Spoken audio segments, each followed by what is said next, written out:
Hello, so I'm here today to share with you some of my very favourite junk journaling supplies, and number one is definitely coffee dyed or tea dyed paper. So as you can see, I've got a selection of papers. This is just a printer page. Then we've got some of these which are exercise pages, and then this is my favourite, and this is just tracing paper.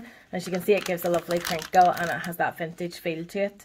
Generally how I do it is just dissolve some coffee granules into like a lasagna style tray, and then I kind of just dip the paper in like this. I call it my French toast method, and flip it over and do the other side, just dip it in, and then I just set it out on the counter on some kitchen roll just to absorb some of it. And as you can see, it gives like a lovely little texture, and each page is slightly different. So that's number one. So number two is washi tape. I used to collect washi tape by the box full, and I thought the more washi tape I had, the more happy I would be. But I learned very quickly you actually don't need that much washi, just a few really staple type ones. The grid washi is brilliant for putting behind photos or for layering up with things and sticking on just to add a bit of texture and a bit of something different. Especially if you're doing a lot of floral stuff, sometimes it's nice to have the more straight lines and edges in the grid washi, and then another just couple of neutrals that go with lots of different things. So washi is a must. Number three would be stamp sets. So you can have two different types of stamp sets. These ones are ones that you peel off and you put onto an acrylic block. So if we just pull this one off, so basically you put an acrylic block over the top of them, ink them up, and then print onto your page. This is a super set, and it's from Tim Holtz, the Field Notes collection, and it's brilliant for junk journaling. There's tons and tons of different stamps in it, all different types, and it's always nice just to add a little bit extra to some of your journaling that you do. And then you can have this type, which are wooden rubber stamps, and these are great. This was from the 14 Craft Bar website, and it's super just for adding a little bit of writing in the back. Sometimes what I do is just will stamp a little part of it, stamp it off, and just do the second impression on it. It just gives a kind of lighter background to some of the things that you're doing. And obviously with your stamp sets you need ink. So this distress ink I literally use for every single page that I have done junk journaling for, and the reason being it's obviously called vintage photo for a reason, so it gives just an aged look to whatever you're doing. So you can obviously use it for stamping just as a normal ink pad, or you can just take a little bit onto it and go around the edges. That's probably a really bad example, but you can just kind of see how it ages up, especially if you're using a mixture of more kind of modern stuff with some older stuff. Using the edge like this and distressing it a wee bit kind of can make it all blend together a little bit more. So that is number 3 and 4. Number 5, one of my favourites, which I loved when I was a wee girl and still love now, are postage stamps. Postage stamps, when you really look at some of the art on it, it's amazing.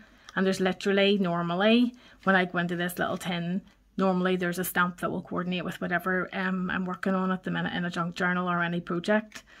I do pen paling, so it's lovely to be able to get stamps from all over the world, but you can also buy like little postage stamp bags with mixed kind of stamps from all over the world on Etsy. But stamps are great just to be able to add something different to your page.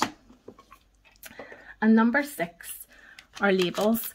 I love labels. They're great for adding something like this, would be for adding the date of something that you're doing, or a word or something that stood out, or just adding a little bit of layering to what you're doing. And some of these bigger ones, which are from Illustrated Faith, I think these ones are from the Print and Pray shop.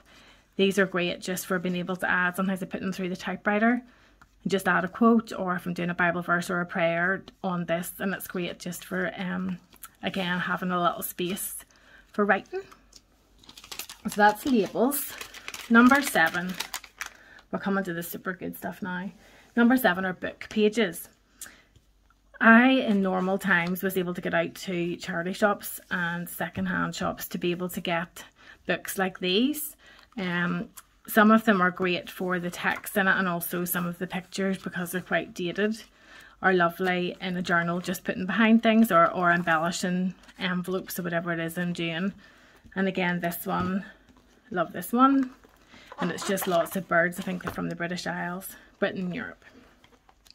and they're great for being able to add to some of the projects as well. You can cut out the individual ones or use them as like a whole page, you know, on some of the things that you're doing. So those are the big books, but you can also just buy kits that have maybe a selection, so you're not stuck with a whole book just of birds or a whole book of trees. And you can just get kits that have a variety. So there's some, I'm not sure what that was, it fell. There are some just normal kind of text ones. Books like atlases that have maps in them are brilliant.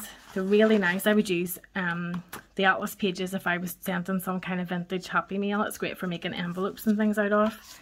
And then my favourite are the botanicals.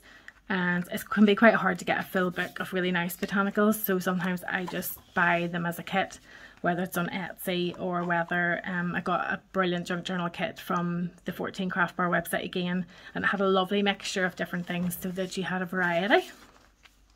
And then no junk journaling video about the supplies would be complete without discussing the junk. Basically, junk journaling, you can use anything that you want to add to it. These are the sort of things that I kind of keep, that I would get or that I would see and I think, gosh, that would be perfect. So anything kind of envelope-like that would be good for putting in journaling cards or little notes or whatever it is that you want to do. And they're great then for adding embellishments and things too. This was like a little bag that I got from a pen pal. So it's like a glassine bag. And again, one like this. Paper bags, I absolutely love this one. Then we have envelopes, window envelopes. They're one of my favourite things to do, is to make things with the window envelope, little altered envelope folders. This is just a brown paper bag, which again is great. I've got a folder that I made out of this. This is an old file folder and an old envelope that I think was my husband's work. We're getting rid of them, and I was able to get this, and I use them for the base of some of the altered envelope folios. So junk is whatever you want it to be. Anything that you think you'd be throwing out, whether it's packaging. Sometimes you might see something on a gift bag that's kind of a bit dilapidated. You like the flowers on it or whatever it might be. You can cut them out and use them to kind of embellish some of the things that you're doing. It doesn't have to be really, really fancy, but as I said at the beginning, it is super, super addictive.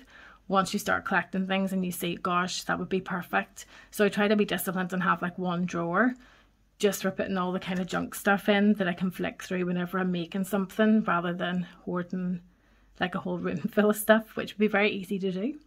So anyway, I hope this gives you a few ideas for getting started, and thank you for watching today, and hopefully then I will have another video out later in the week. Take care, bye.